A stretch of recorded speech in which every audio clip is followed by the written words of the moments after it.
Hey guys, welcome back to Sortify English. Today we are going to start our practice series of grammar day 1. Hope आपको सब कुछ समझ आ रहा है. नहीं आ रहा है तो कमेंट कीजिए and don't forget to subscribe my channel, share with your friends. Thank you. Let's start. ये आपके कुछ डिफरेंट टाइप्स के एग्जांपल्स हैं सब्जेक्ट और ऑब्जेक्ट समझने के लिए. लास्ट वीडियो में भी आपको ये शो हुए थे बट मैं आपको एक्सप्लेन नहीं करा था. आज हम इन्हें थोड़ा डेप्थ में समझेंगे. She ate an apple. तो ये एक्शन कौन परफॉर्म कर रहा है? एट, एप्पल खाया. तो एप्पल कौन खा रहा है? उसका डूअर कौन है? That is she.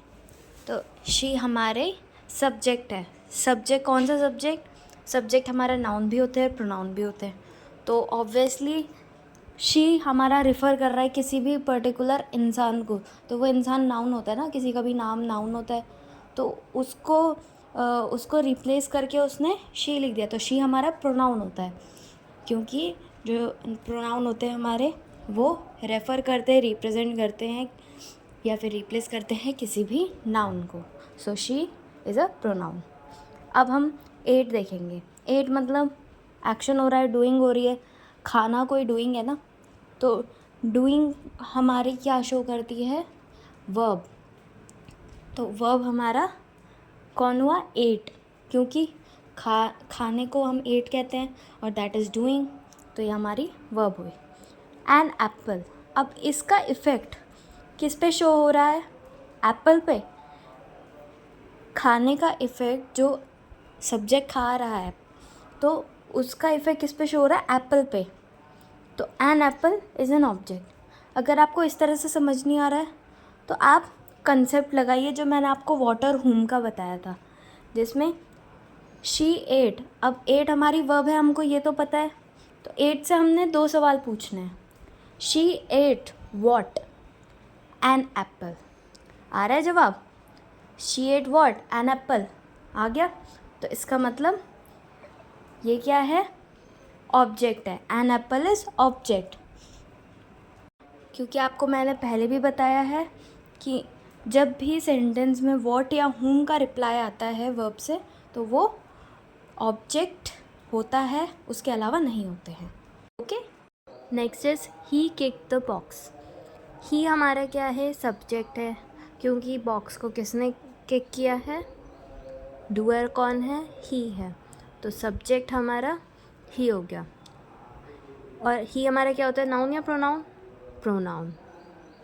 Next, kick the box. Kicked हमारी किक किया है उसने, लात मारी है. तो वो क्या हुआ? डूइंग. एक्शन हुआ, एक्शन परफॉर्म हुआ. तो वर्ब. अब हम वर्ब से 2 क्वेश्चंस पूछेंगे, व्हाट और हुम का. He kicked what? The box. Yes. So the box is object. That is noun.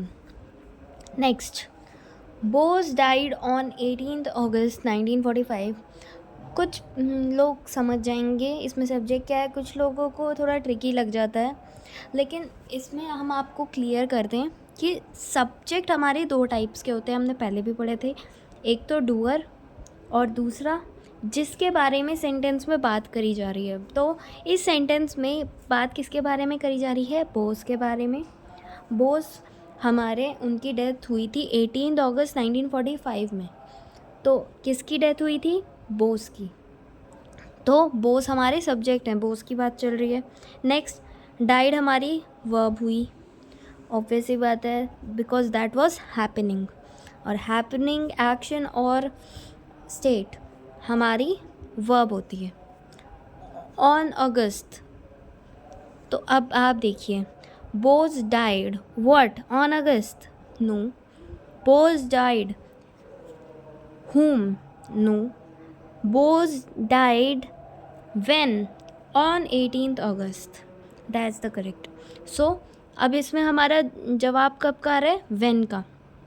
तो when का रिप्लाई तो नहीं होता है ऑब्जेक्ट, तो इसीलिए ये हमारा ऑब्जेक्ट नहीं है क्योंकि ये सब्जेक्ट के एक्शन से इफ़ेक्ट नहीं हो रहा है. ये अलग है और वो अलग है. Earth is round. अर्थ हमारी क्या है? राउंड है. तो अब बात किसके बारे में चल रही, अर्थ के बारे में चल रही है ना। तो अर्थ हमारा सब्जेक्ट हुआ, इज़ हमारी लिंकिंग वर्ब है। अब लिंकिंग वर्ब क्या होती हैं, जो सब्जेक्ट को ऑब्जेक्ट से कनेक्ट करती हैं। अब लिंकिंग वर्ब्स जो हमारी होती हैं उनके आगे सब्जेक्ट नहीं, सॉरी ऑब्जेक्ट नहीं, कॉम्प्लीमेंट लगता है। तो राउंड हमारा कॉम्प्लीमेंट हुआ, इज़ हमारी लिंकिंग वर्ब है। क्योंकि अब अर्थ की बात चल रही है, तो अब देखिए ऑब्जेक्ट हमारा क्या होता है, नाउन या प्रोनाउन होते हैं। अब राउंड तो हमारा एडजेक्टिव है, अगर आपको पता हो तो राउंड हमारा एडजेक्टिव है। अब एडजेक्टिव हमारे कौन होते हैं, कॉम्प्लीमेंट होते हैं। आपको मैंने पिछली क्लास में पढ़ाया था, कॉम्प्लीमेंट हमारे नाउन होते हैं, प्रोनाउन होते हैं या फिर एडजेक्टिव होते हैं, जो जिनको कनेक्ट सब्जेक्ट से कौन कराती है, लिंकिंग वर्ब्स। हमने लिंकिंग वर्ब्स आपको लास्ट क्लासेस में भी पढ़ाई थी। अब अर्थ राउंड है, इस सेंटेंस को कंप्लीट कौन कर रहा है, इसके बिना तो कंप्लीट नहीं है ना सेंटेंस। अर्थ राउंड, कुछ समझ आ रहा है, नहीं ना। तो इसका मतलब सब्जेक्ट को कॉम्प्लीमेंट से कौन जोड़ रहा है, वो जोड़ रही है इज़। तो इज़ हमारी लिंकिंग वर्ब हुई। अर्थ इज़ राउंड, तो राउंड हमारा एडजेक्टिव हुआ। एडजेक्टिव में और एडजेक्टिव हमारे कॉम्प्लीमेंट होते हैं, ऑब्जेक्ट तो नहीं होता ना, तो that's why it is complement. और बाकी कॉम्प्लीमेंट से रिलेटेड भी आपको और क्वेश्चंस एक्सप्लेन करूँगी। अभी के लिए थैंक यू सो मच।